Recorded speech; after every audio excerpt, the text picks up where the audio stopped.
No programa de hoje, a intenção é fazer uma relação com os valores supremos da consciência, com uma certa passagem da vida de Siddhartha Gautama, e essa passagem refere-se a um momento um pouco antes da sua morte. No outro programa, lá atrás, aqui nos Valores Supremos da Consciência, nós falamos do dia da morte de Siddhartha Gautama, os 10 mil mundos assistindo, vendo o que iria acontecer com ele, blá, blá, blá. Hoje, nós vamos falar de um período, alguns dias antes da sua morte. E isso está registrado num livro cujo nome é meio complicado, mas é Anagatavansa. É um livro que fala de muitas coisas, mas o que nos interessa para nós que vivemos o ano 2026 é o que Buda diz sobre os 5, entre aspas, Budas, e mais especificamente o que ele fala sobre as 5 extinções. Sobre isso, nós vamos então abordar esses temas, fazendo a relação com os valores supremos da consciência. E, se pergunta existir relacionada com isso, nós tentaremos responder. As demais perguntas, caso sejam feitas sobre outros assuntos, nós trataremos de responder nos fractais do conhecimento, outro playlist do nosso canal do YouTube. Então, iniciando a nossa reflexão, existe esse detalhe na vida de Buda que sempre me chamou muita atenção, mas eu também sempre evitei falar dele.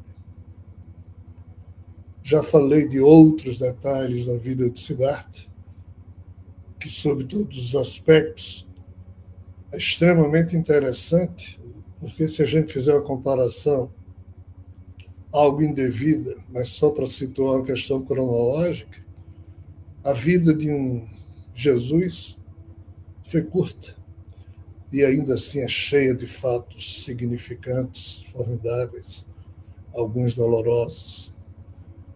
A vida de Siddhartha Gautama foi muito longa,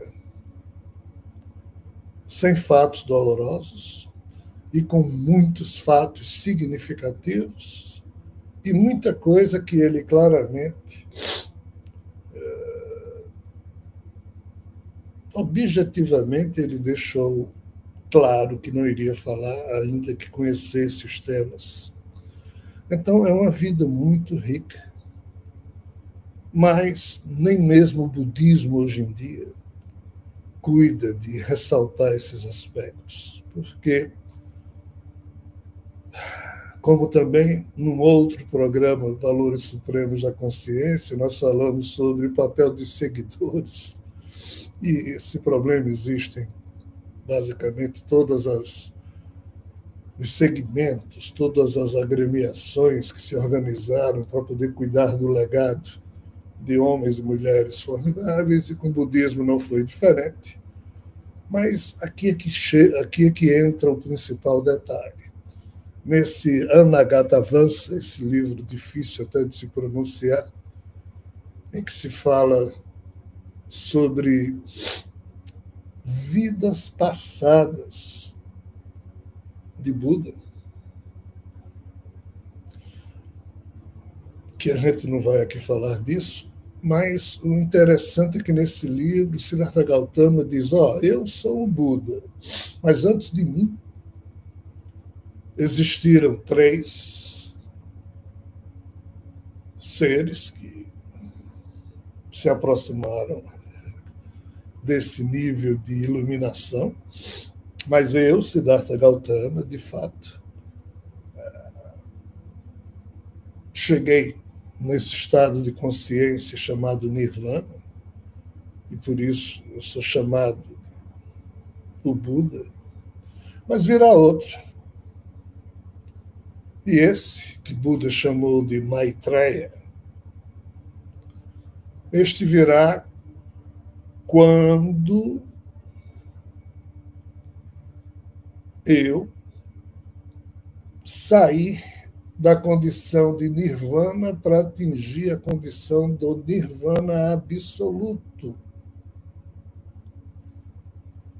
Então, assim, tem essa distinção. Nirvana, nirvana absoluto. O budismo mal fala disso. Aliás, eu nunca vi o budismo falar disso, mas posso simplesmente não ter observado alguém falar. Mas naquilo que estudo, naquilo que pesquiso, naquilo que observo, não fala. Mas aqui nós vamos falar. Por quê?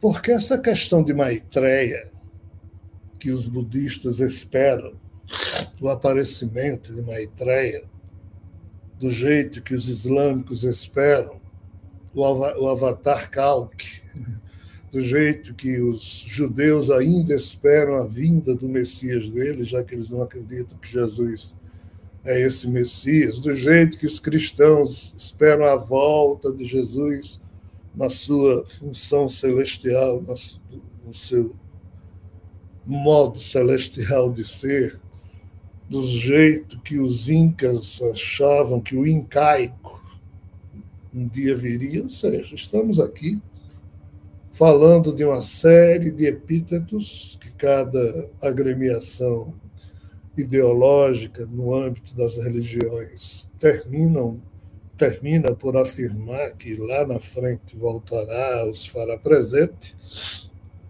e os dias são esses. Mas qual o problema? O problema é que o aparecimento de Maitreya na Terra, e é difícil entender isso, ainda que nesses livros haja toda uma possível descrição de pais, de família, onde esses seres surgem, mas nem sempre isso é exato. Mas o fato é que esse Maitreya apareceria no tempo em que o Siddhartha Gautama, ou seja, o quarto Buda, de novo, entraria no nirvana absoluto. E o entrar aqui é um verbo mal empregado porque dá o sentido de que nós estamos falando de um lugar. Mas, de novo, nirvana não é um lugar, é um estado de consciência. O nirvana absoluto é um outro estado de consciência. Mas podem ser associados a lugares, cada um faz o que quiser. E Siddhartha Gautama disse mais. Disse, isso vai acontecer, isso o que? Maitreya, e eu entrarei ou estarei no nirvana absoluto, verdadeiro, somente quando, após a minha morte, ocorrerem 5 extinções. Então, Buda, em vida, disse, vai ter a morte, vão ocorrer 5 extinções. Só depois da 5ª é que eu entrarei no nirvana absoluto, é que eu, entre aspas, estarei no estado do nirvana absoluto. Quer dizer que você vai morrer agora, esse seu corpo vai morrer, você está no nirvana, mas não é o absoluto ainda. Tem que acontecer tudo isso aqui. 5 extinções. Esse livro, o Anagatavamsa, ele é parecido com o Apocalipse, em termos de situar, eu só volto lá após esses acontecimentos descritos no Apocalipse terem lugar. É mais ou menos o que Siddhartha disse, na questão de eu voltar, eu só atingirei o nirvana absoluto após ocorrência dessas 5 extinções. E o maluco da história é que Siddhartha desencarnou. Com o tempo, surgiu uma bifurcação no budismo Mahayana, budismo Theravada, tem mais outras coisas aí, mas assim, do jeito que a Igreja Católica realiza os seus rituais ancorados em Paulo, do jeito que as igrejas pentecostalistas, neopentecostalistas, protestantes, evangélicas ancoram seus cultos em Paulo. E Paulo nem conheceu Jesus. Foi alguém que Jesus, depois de morto, apareceu para Saulo de Tarso, que se batizou cristão e se transformou em Paulo. Mas Paulo, ou seja, Saulo, nunca havia conhecido Jesus em vida. Mas, estranhamente, das muitas formulações ocorridas na época de Jesus, a de Paulo é que no século IV foi oficialmente escolhida dentre as outras versões ou visões que outras pessoas escreveram sobre Jesus. A Igreja Católica pegou a de Paulo, que era do Jesus ressuscitado, Jesus o super-herói, Jesus o Cristo. Jesus, enquanto esteve vivo, nunca foi chamado de Cristo, porque não existia isso. Essa palavra, esse epíteto, só surgiu na linguagem de Paulo, fazendo pregação para os gregos. Significa o ungido. Mas do jeito que a Igreja Católica, e depois, após a reforma de Lutero, eles seguiram as epístolas de Paulo, mais do que propriamente os evangelhos sobre Jesus, o budismo também fez algo parecido. Porque logo após a morte de Buda, de Siddhartha, os monges começaram o termo técnico é preguiça mesmo. Começaram a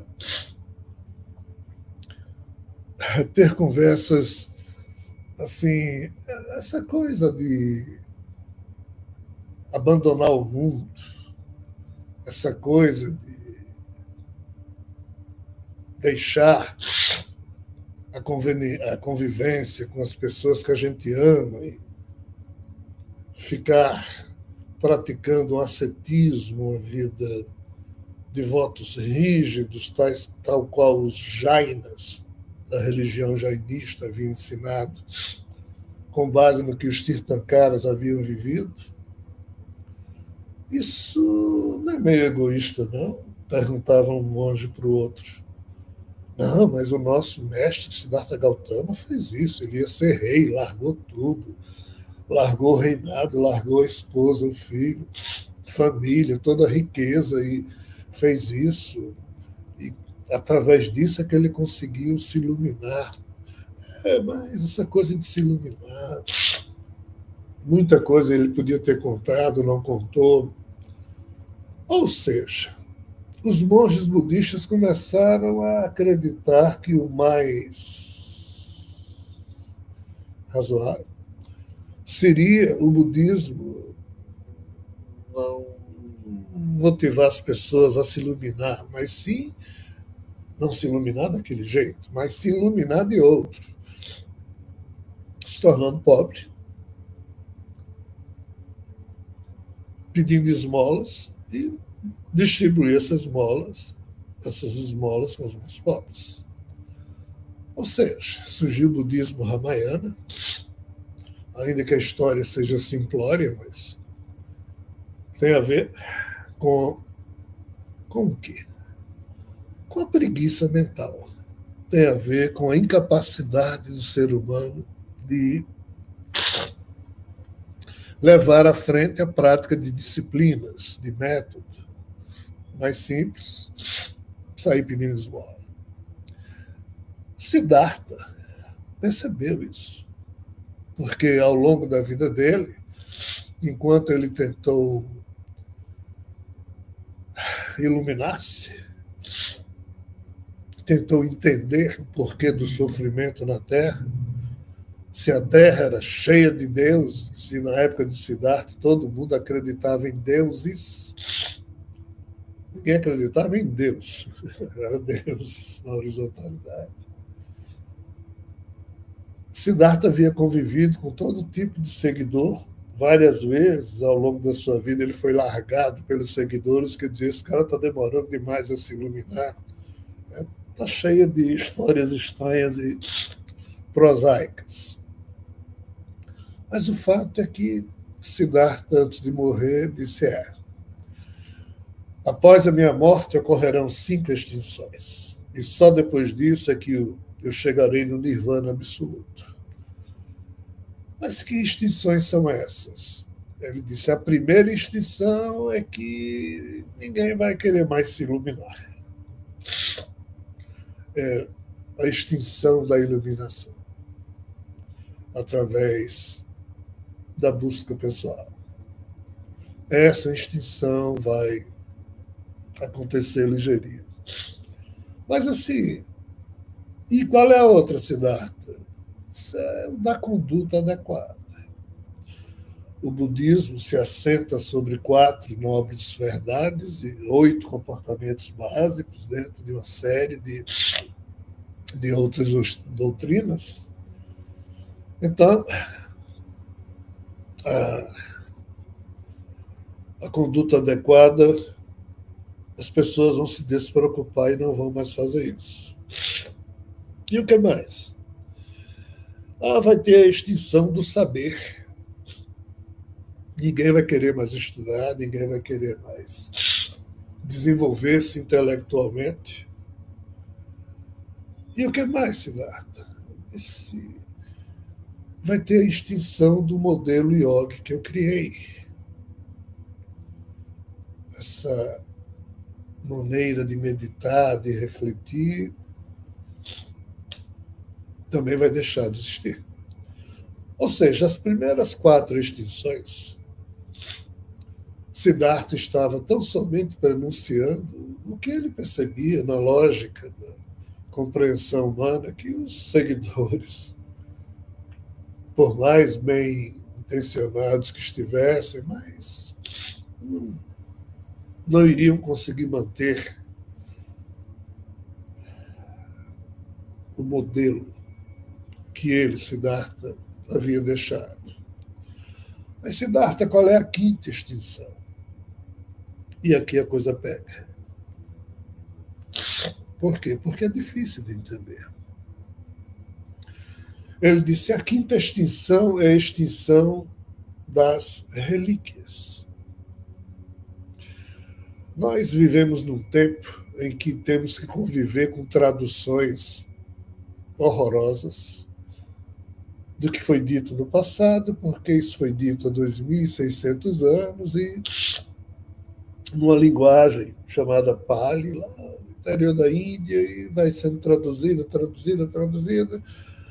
Quando chega ano 2026, no português, a gente vê essa pérola, extinção das relíquias. Aí a pergunta é: o que diabos é isso? Mas assim, essa tradução é inadequada. Porém, em um dos aspectos de interpretação, ela consegue manter um certo padrão de adequação. Qual? Na época de Siddhartha, 2.600 anos atrás, os seres chamados de deuses eram chamados de seres relíquias. Eram os seres mais antigos, se comparados com os humanos. E esses seres, cada grupo cada estirpe, cada espécie de seres do universo vizinho, do universo antimaterial, esses seres não são espirituais, são antimateriais. Para confundir mais ainda, cada um deles tinha o seu grupo de relíquias da história deles.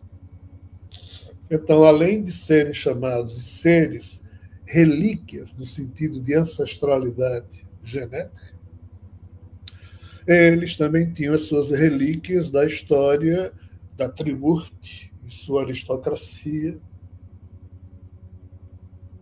da última classe de seres tidos como divinos surgidos, que na linguagem dos hindus são os devas, que corresponde à linguagem ocidental como sendo os olimpianos, ou seja, aquela geração de Zeus.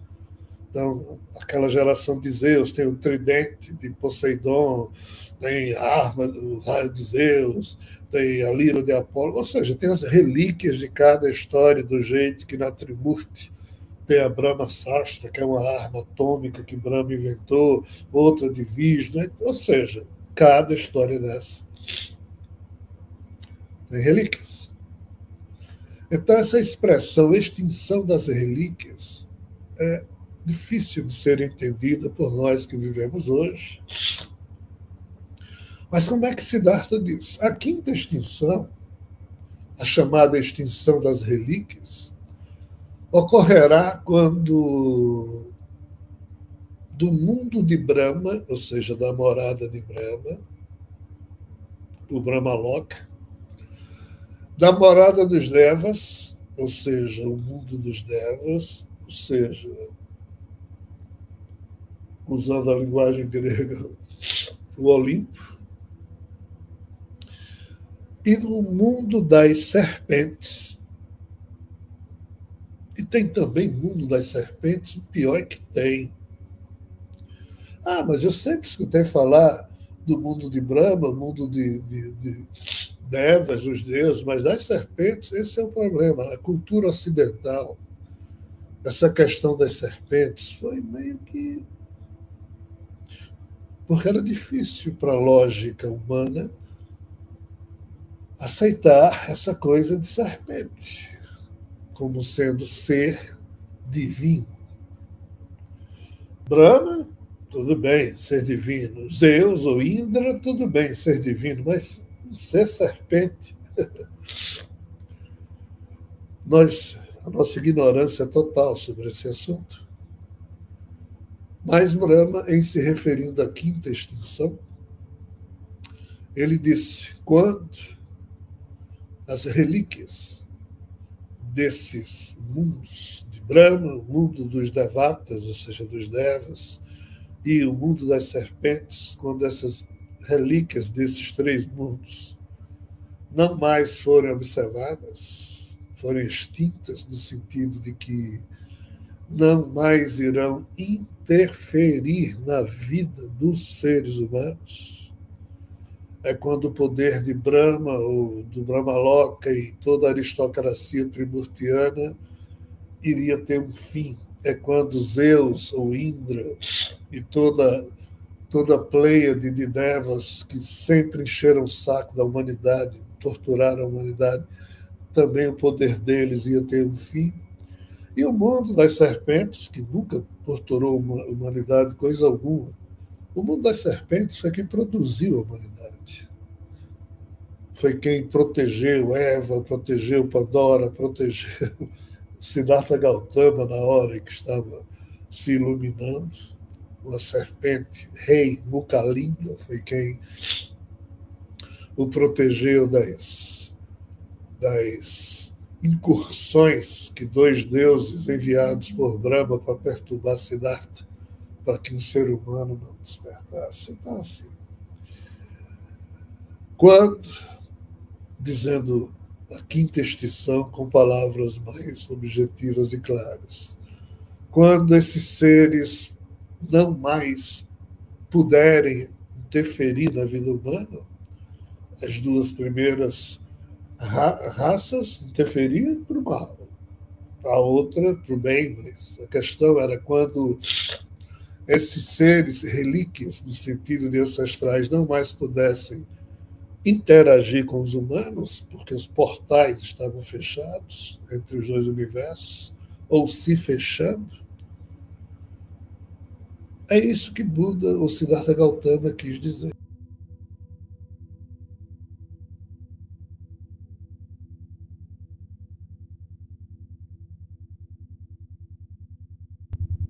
Se esse conteúdo despertou algo dentro de você, então talvez seja a hora de dar o próximo passo na sua própria jornada. No e-book Niroda, Yoga, Alquimia e a Jornada da Autorrealização, você vai descobrir como transformar o caos em consciência, a dor em expansão e a mente em presença. Acesse o link na descrição e comece agora o seu processo de despertar.